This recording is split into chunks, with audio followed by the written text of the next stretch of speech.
Minecraft.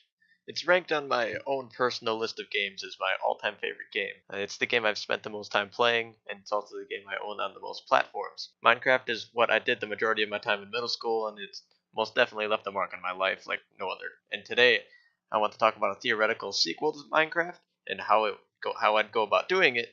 I'm not going to go super in depth with what I would do because we'd be here a very long time, so I'm just going to talk about the basic things that I would do to improve the game and the big things I would add to the game if I could. Let's start off with the graphics. Now, the graphics in Minecraft are perfectly fine, however, there's always room for a bit of improvement. One thing I would change is the look of all the blocks. The blocks would look slightly better if they weren't perfect squares. I would round the unconnected edges of the blocks to look slightly more natural, and by unconnected, I mean the edges and corners on a block that aren't attached to anything. So, for example, if you looked at a mountain, you would see the outer blocks have rounded edges, but they all connect on the inner side next to the mountain, so there are no gaps. Another thing I would add to the graphics is volumetric lighting and fog. So basically what the shaders mod does to regular Minecraft, but slightly more advanced. I would also add in small impediments on the ground like sticks and rocks. It would give the game a slightly more natural look.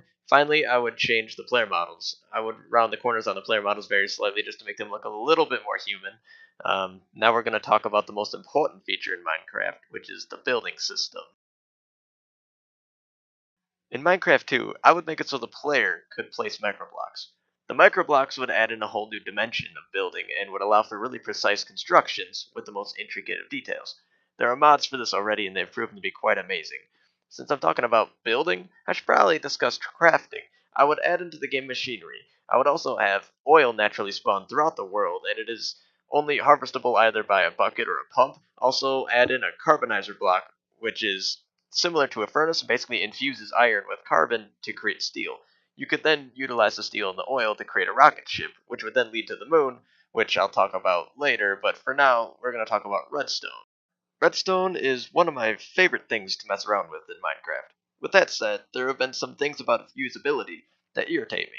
I would make the redstone capable of being placed on the ceiling or on walls. This would allow for much more compact redstone builds, and it'd make life all around easier. I would also add in different types of redstone, like blue stone and green stone. They would have all the same properties as redstone, however, they wouldn't interact with each other directly unless they're forced to. These two changes would open doors for a whole new realm of creativity, and also creating like advanced redstone structures would be much easier and much faster. Finally, now that we're done with the building system, let's touch on the combat system quickly. The combat in Minecraft is fine as it is. The only thing I would add in is more weapons. I would definitely add in a rarity system too, and it would affect every tool and weapon ever like used. It would assign them like a rarity. It'd be like uncommon, rare, legendary, or epic, etc. This would give that specific tool a bonus, like more damage, faster mining speed. A few examples of new weapons could be things like a crossbow, a battle axe, or hell, even a cannon. You can find these things and other extremely rare items in chests or by killing the various bosses that are in the game. Now I'm going to touch on the farming system a little bit.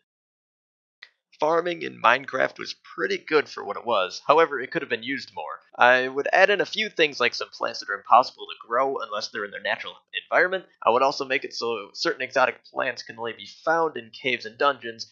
They would offer magical benefits to the player if they chose to exploit them. Something I felt Minecraft was missing was a craftable type of dirt that sped up plant growth. Sure, you could till the ground and plant whatever you wanted to plant and then irrigate it, but there should have been an even larger step needed to enhance your farm, like, for example, the craftable dirt. With all that said, I'm moving on to the generation portion of the game. Minecraft is known not only for its building and creativity, but the brilliant random generation of a world based on a number seed. It's spectacular, actually, the fact that everything you see in the game is randomly created and placed there based on a small set of numbers. It's incredible. There's so much you can do with the system.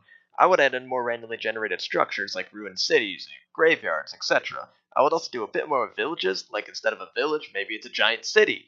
Skyscrapers, shops, churches, etc. are all in the city. The player could stop in and trade at various shops, maybe even purchase housing at the city using emeralds. I would make the strongholds feel a bit more eerie and oriented towards killing trespassers. I would make them full of traps too. Same thing would be done with the dungeons. I would make the dungeons much larger and offer unique loot and unique mobs. Doing all this would expand on the whole adventure feeling that you get from playing Minecraft and make each world feel even more unique compared to others.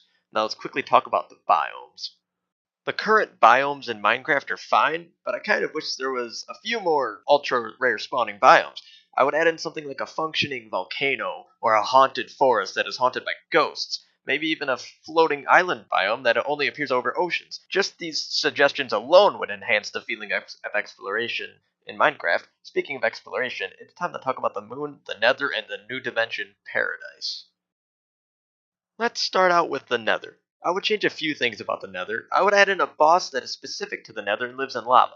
I would also add in a new metal that is only found in the Nether. It would feature unlimited fire protection, but be weak compared to diamond armor, so basically it's an upgraded version of iron armor. I would add in a dimension that is the direct opposite of the Nether called Paradise. It would be very bright and happy as expected. Unicorns, pixies, elves, and centaurs would all reside in the new dimension. The elves would be basically the villagers of the Paradise dimension. The boss in Paradise would be God, which is why the dimension is going to be only accessible after beating the end. The player would have to build a nether portal in the end, which would then collapse down into a placeable white portal that leads to Paradise. Now remember when I said earlier when we were going to talk about the rocket ship and the moon? Yes, you guessed it. If I was going to make a sequel to Minecraft, I would put in space travel, at least to the moon. The player would need a spacesuit to survive on the moon. The moon would be pretty barren, but that's to be expected. The moon, however, would feature an extensive underground generation system. Actually, most of the time spent on the moon would be underground because that's where all the stuff would be.